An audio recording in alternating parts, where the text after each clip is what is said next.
You're standing in your kitchen holding a banana. It cost you basically nothing, maybe 20 cents. You're going to eat it in about 4 seconds and never think about it again. But that banana just went on one of the most insane journeys on Earth to reach your hand. It traveled thousands of miles. It survived a trip that would destroy almost any other fruit. An entire hidden army of people, machines, ships, and very specific science had to work perfectly. Also, you could ignore it while you scroll your phone and eat.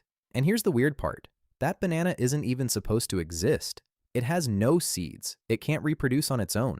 Every single banana you have ever eaten is a clone, a copy of a copy of a copy of one original plant. You are eating a photocopy. Let's follow your 20-cent banana all the way back, from your hand to the other side of the planet, and find out what it actually took to get here.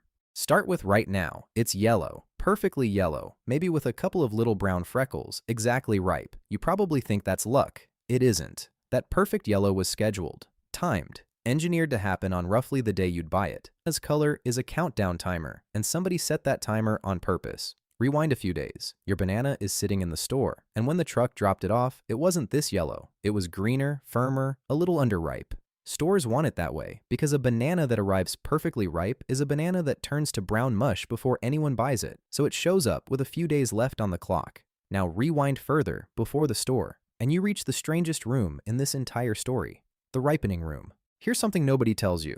Bananas do not arrive in your country ripe. They arrive green, hard, green, and completely inedible. If you bit into one, you'd regret it. So how do they turn yellow at exactly the right time? They get ripened on command in giant sealed rooms by gas. There's a gas called ethylene. It's completely natural. Plants make it themselves, and it's basically the chemical signal that tells fruit, okay, time to ripen now. It's the same signal one ripe fruit uses to tell the fruit next to it to hurry up, which is exactly why one bad apple really does spoil the bunch. So these warehouses take rooms full of hard green bananas, seal them airtight, and pump in ethylene gas. It's like hitting a giant ripen button. The bananas get the signal all at once and begin turning yellow on a schedule the warehouse controls down to the day. They can literally decide when a wall of bananas wakes up. Some of these ripening rooms hold tens of thousands of bananas at a time in tall stacked walls, all being brought to life in perfect unison. The temperature, the humidity, the gas, all dialed in like a recipe. It is less like storing fruit and more like running a hospital for sleeping bananas, where the entire job is to wake them at exactly the right second. Think about how strange that is. Your banana was deliberately kept asleep, shipped across the world unconscious, and then chemically woken up on a timer so it would be perfect the moment it hit your hand, and you had no idea. But why go to all this trouble? Why not just let them ripen normally? Because of the trip. And to understand the trip, you have to rewind again to the ocean. Before your banana ever reached a ripening room, it spent weeks at sea. Bananas grow in hot tropical places, often thousands of miles from where they're eaten. And a ripe banana, as you know, has a shelf life of about 10 minutes before it's covered in brown spots. A ripe banana could never survive weeks on a boat. It would be soup.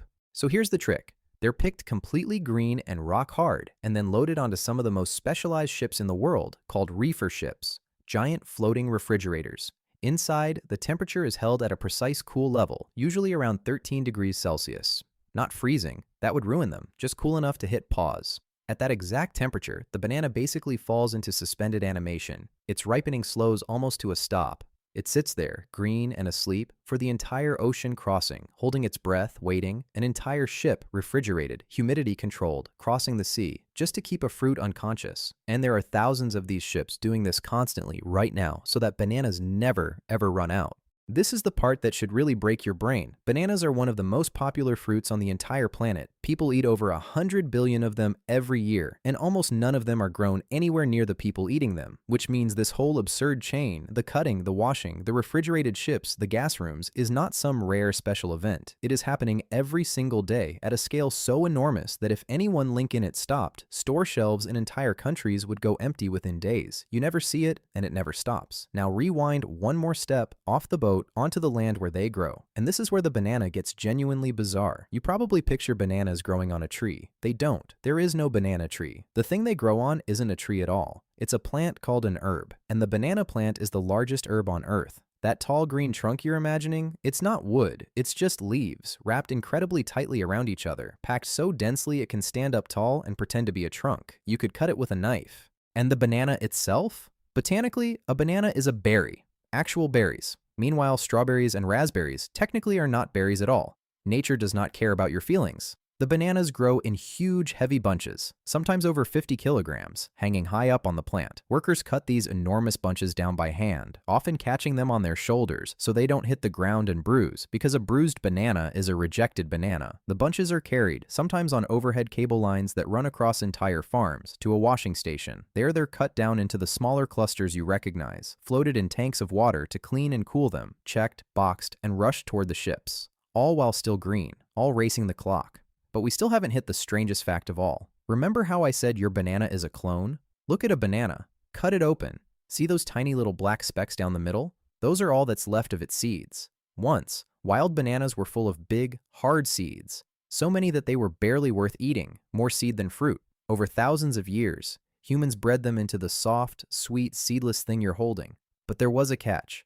A banana with no seeds can't make baby bananas. It literally cannot reproduce. So how do you grow more?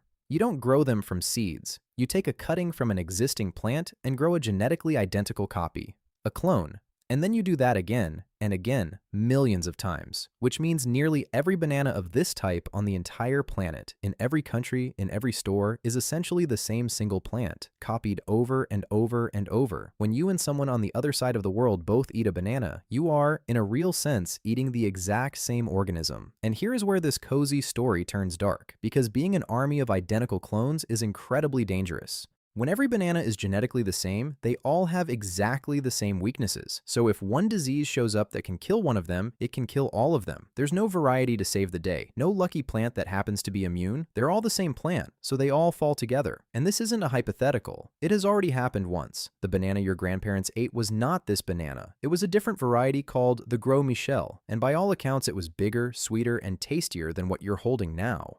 Then, in the middle of the last century, a fungus came along, a soil disease that the Gros Michel had no defense against. And because they were all clones, the fungus tore through them across the whole world. Within a couple of decades, the banana that built the entire industry was commercially wiped out, gone. You will probably never taste it. The banana you're holding, called the Cavendish, was the backup. It was chosen for one main reason. It happened to resist that particular fungus. It wasn't picked because it was the tastiest or the sweetest or the best. Plenty of people who remember the old ones say the replacement is worse. It was picked because it could survive the disease and survive the shipping. In other words, the banana you eat today won a contest that had almost nothing to do with flavor. So the whole world switched to it, replanted everything, and carried on as if nothing happened.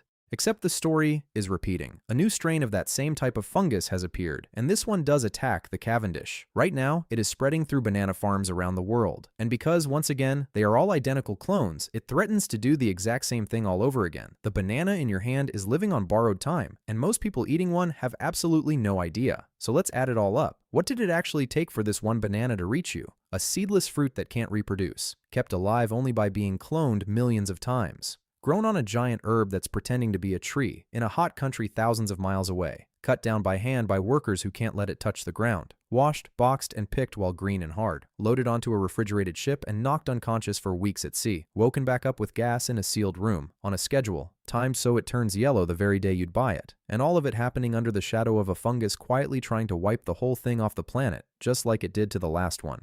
An impossible amount of science, money, labor, and sheer global coordination for a fruit that costs 20 cents. And you peel it, you eat it in 4 bites. You toss the peel in the bin, and your only complaint is that it had one brown spot. The most logistically insane, quietly endangered, secretly cloned fruit on Earth. And you didn't even sit down for it.